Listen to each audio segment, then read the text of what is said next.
So hello friends, I am Amarnath, Faculty of Public Administration. So welcome to NEOMENTORS IAS Academy.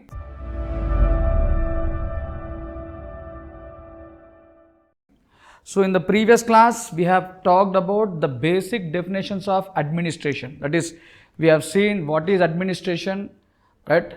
And how administration and organizations are interrelated. So in the previous class, we were talking about the basic definitions of administration, all right?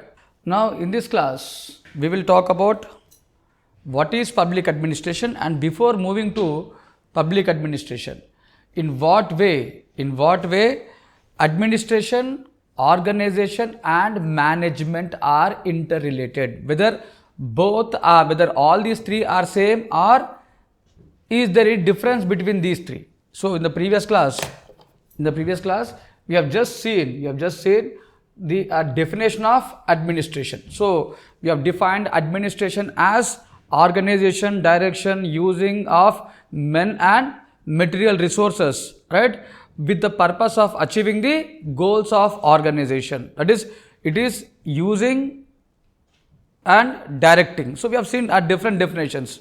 So one called administration as organization and use of men and material resources for accomplishment of what? For accomplishment of what? For accomplishment of purpose. Alright? So for achieving the goals of organization. So overallly we have defined administration as direction, organization and use of men and material resources for accomplishing the defined objectives. Alright, so that is what we have learned in the previous class. Now in today's class, let me talk about how this administration, organization and management are related. So what kind of relation does these three things has in between?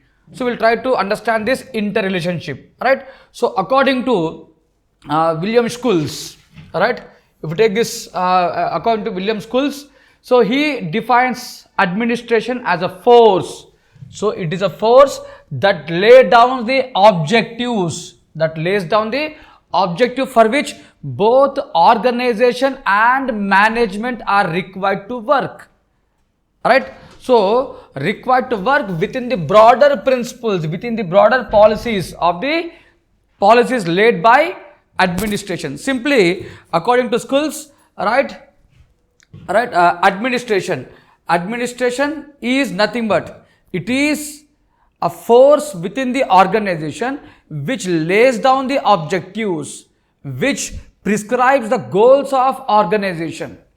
So it prescribes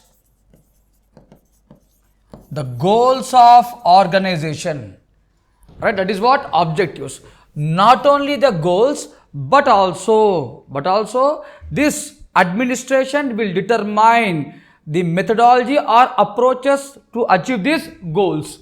So not only laying up the goals, but also how to achieve these goals is also important, right? So remember, and it is very important, right?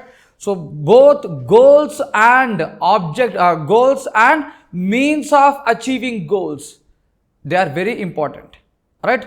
So you have a goal, right? But more than this goal, you should know how to achieve this goal. What kind of methodologies, what kind of approaches, what kind of strategies that should be used in achieving the goals. So we should be very clear, that is, we should, as an administrator, you should have every knowledge of using the right strategy, using the right way. So we call it as means. So always remember this term. Means means what? Means mean the instrument. Means mean it is the instrument that is used to achieve the goals. It is the instrument that is used to achieve the goals. Alright? So it can be any strategy, it can be any approach. Alright? Now who will determine this strategy? who will determine this approach for achieving the goals? It is again by administration. So administration determines goals and the strategies for which both management and organization need to work. Alright, that means if you take this as administration. So within administration we have both organization and management. Right, both organization and management. So that is, it is the administration. That means, can we say that it is the administration that will design the organization? Yes or no? Can we say that it is the administrators or administration, alright, that will determine the nature of organization? What kind of organization is required? What kind of structure is required? Obviously, yes. Definitely we can say that it is the administration. It is the administration that will determine the nature of organization. What kind of principle should be there? What kind of rule should be there? Right? What should be the structure of organization? What should be the layers? That is different levels. So technically we call it as hierarchy. Right? So what should be the hierarchy within the organization? Alright? So all this is determined by whom? It is by administration. That is the reason it is called as a force.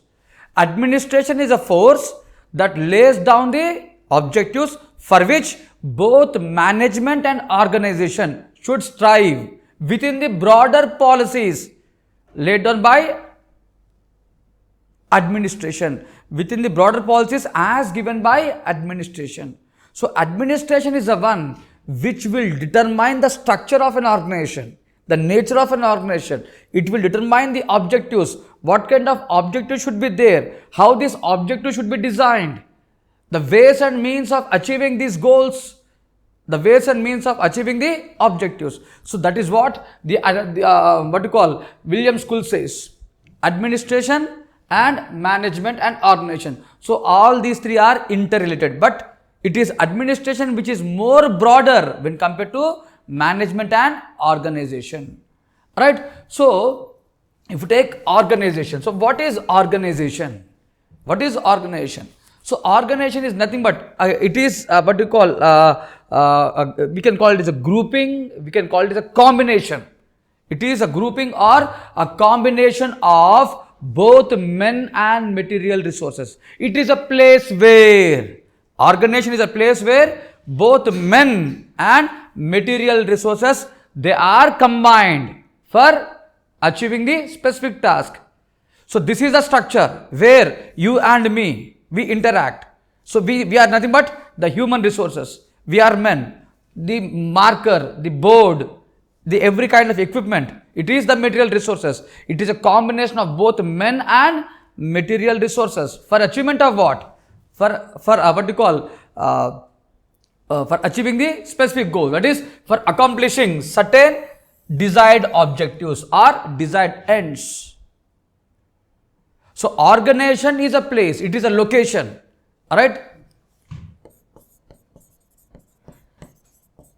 It is a physical location. It is a location, alright, where both men and material resources, they are combined in a systematic manner. And remember, another important thing is, so not only it is just a combination, it is a systematic combination, right? A specific way of combining them, right? Specific way of combining and having effective correlation, right? So it is systematic ordering of both men and material resources. Right person in the right place, right object in the right place, according to Henry Fayol. So Henry Fayol is regarded as father of administrative management theory. Alright, remember this name, never forget. According to Henry Fayol, right? Henry Fayol has defined, he is regarded as a father of administrative management theory. So one of his 14 principles of organization, right? He has given 14 principles of organization, and one of his 14 principles of organization is ordering, order. right? So what is order? It is both material order as well as human order. Human order denotes right person in the right place. Material order denotes right thing in the right place. One is right person and the other one is right thing. Both are important. That is, there should be an effective correlation. There should be effective correlation between workers and between the human between the workers as well as the machinery, between the workers and their tools. All right.